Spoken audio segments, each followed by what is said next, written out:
Yan na, simula na ng pag tupi. Kasi maraming labahin. Ito yung dryer namin guys, so binili namin sa Amazon.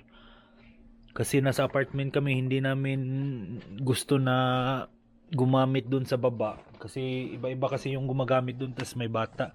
So bumili kami nito sa Amazon. Okay naman siya. Pang isang pamilya talaga. Pang isang pamilya, tas may baby ka, okay na. So ito galing na to sa washing machine. So i-dry na lang natin. Kasi yung labahin namin guys, walang Yung labahin namin hindi mauubos. hindi maubos-ubos. Yan si baby, nag-behave naman siya dyan sa gilid. Ayan. Tapos mami nagtutupi ng Start mga tayo, na-dry. guys. Kasi Iba yung panahon ngayon, snow. alis sana kami, dito kami ng Walmart. Or saan tayo? Magmumall sana tayo lang, no? Magmumall sana kasi kami ngayon. Maglakad-lakad lang sa mall. Kasi iba yung panahon. Hindi na lang kami lumabas. Naglaban na lang. Maraming snow sa labas. Delikado mag-drive. So, okay na to. So, okay na yan. Ay, linis-linis na lang muna tayo, love. Uy. Linis muna kami kasi bukas may pupunta daw na bisita si mami, yung kaibigan niya, kapitbahay namin. Hindi pa siya, bibisita daw siya kasi Kakapanganak. kakapanganak ko pa nga lang. 3 weeks pa. 3 weeks ago ako nanganak. So, pupunta daw siya. Sabi ko, maglinis tayo kahit konti kasi tingnan mo na yun naman yung bahay namin. Oh, Diyos ko, ang daming may mga gifts pa ako doon na hindi ko pa nabibigay sa Pasko. Kasi nga busy na. So, ay, Diyos ko, Ay. Lord. Hindi pa tapos si Mami na. Wake up na. Tapos mamaya guys, magluluto ako ng chicken curry. Kagabi sana namin to niluto kaso wala nang time eh. Hindi walang time. Tinamad ka. Tinamad na ako. Yan chicken breast yung lulutuin namin. Medyo maliwanag. Yan yung lulutuin namin mamaya.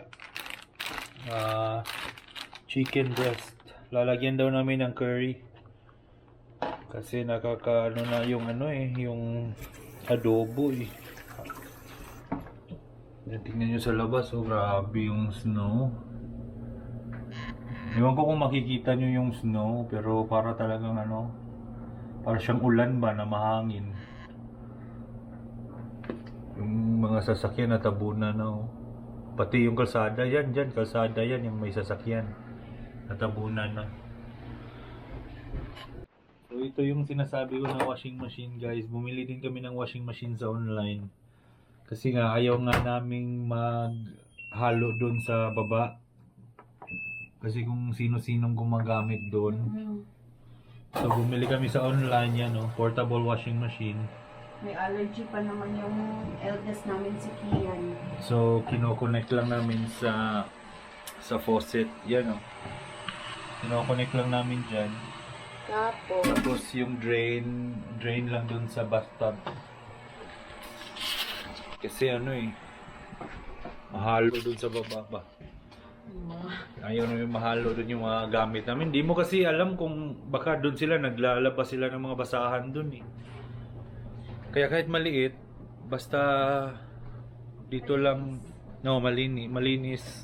Tapos dito lang namin sa taas laba. Hindi na kami bababa doon kasi nakapakahirap bababa at aakyat kasi nasa 3rd floor kami. Cameron! Baby! Hey! So yun lang guys. Yun lang ang gawa namin today. Yun nga, lalabas sana kami kaso iba yung panahon eh. Kaya stay home lang muna as much as possible. So nagsimula na akong magluto guys. Pinalatan ko na tong luya. So pinapaspasan ko lang yung video para hindi medyo mahaba ba. So ito naman baboy, ito hinugasan ko guys. Kasi ito yung pangsahog ni Missy sa munggo. magluluto din kasi siya ng munggo mamaya. Tapos ito na yung manok natin, tsaka yung mga bawang, sibuyas.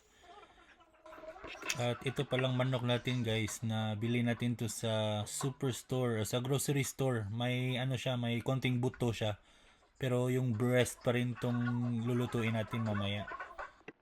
So nahon na to ning kuan. Unahin natin to ang sibuyas. Kasi pag inuna natin yung garlic, mabilis kasi mag-ano yung garlic eh. Mabilis masunog. Kaya ito unahin natin. Yan.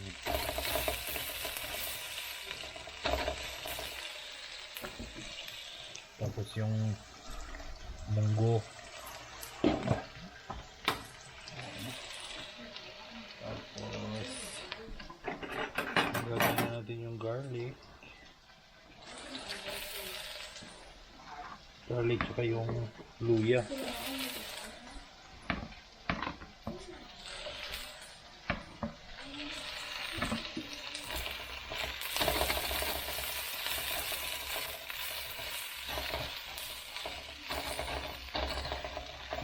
Imekos lang natin ng mabuti, no?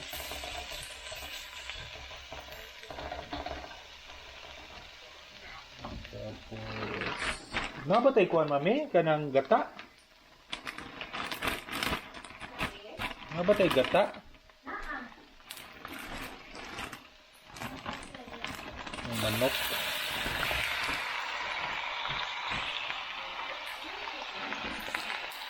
Marinate ko na ito ng overnight with asin para may lasa. Ito yung gagamitin natin, coconut milk na nasa lata. Ito lang kasi ang available dito guys, so yan ang gagamitin natin. Antayin lang natin na mag-brown sa konti.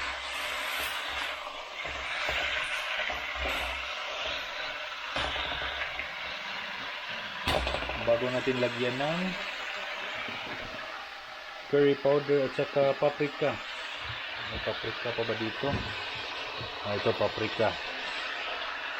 Lagyan natin ng paprika tsaka curry powder pag nag-brown na yung manok.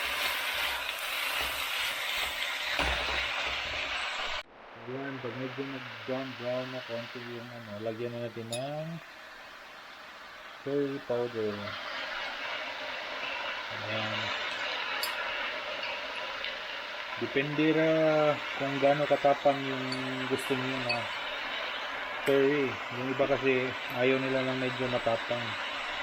Tapos itong paprika powder. Tapos mekos na.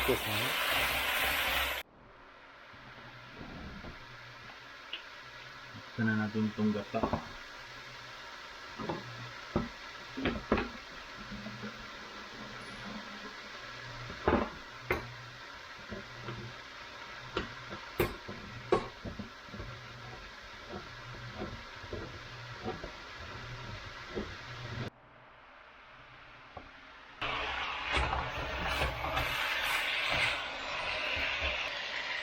Ilagay na natin yung gata guys.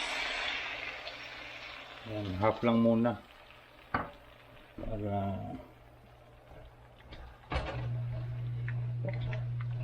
isunod na natin yung pag lumapot na itong unang gata para masarap. Yan pala natin ng guys, bell pepper para mabango yung chicken curry natin. Tayin lang natin na lumapot yung gata, yung unang gata na nilagay natin para malagay natin yung patatas.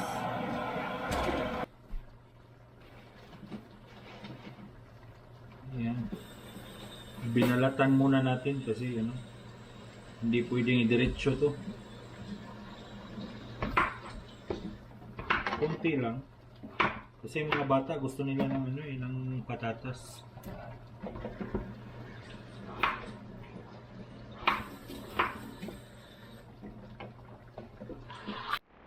Oh, yan na guys, pag lapot na yung gata.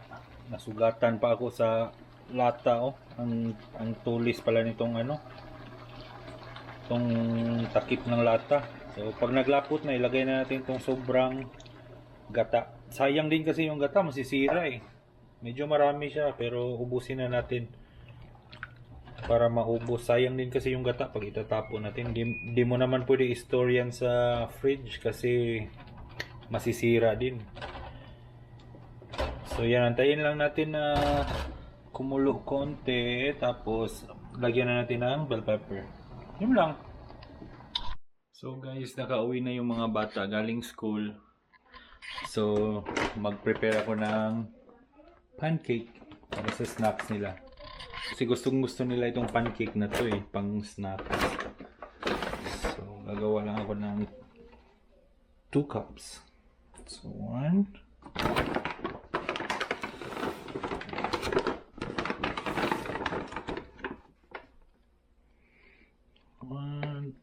2.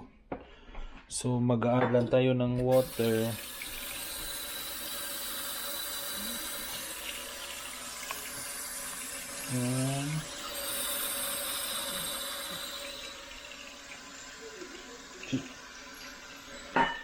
So mimix lang natin. Ito yung gustong gusto nila na ano eh, na merienda galing school. Tapos papalaman na nila ng ano, ng Nutella. So imikos-mikos lang natin ng mabuti, no? Mix lang natin ng maigi. Hanggang mawala na yung mga nagbubble, yung mga nagkumpul-kumpul na harina.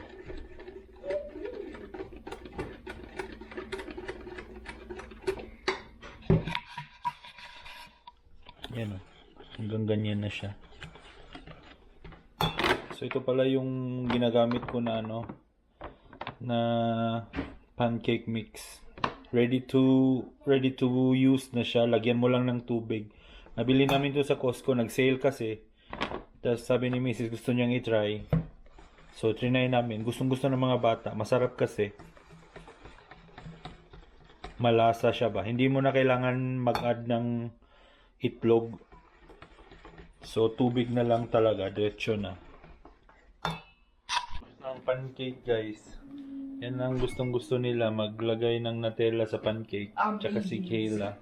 Amazing, guys. Wow! Yogurt and pancake. Yogurt and pancake. I made these. These are mine. I created these. I'm the inventor of these pancakes. How's outside, Kuya? Lots of snow? Yeah, I just Yeah. it hurt my cheek. Yeah? It's cold? Okay.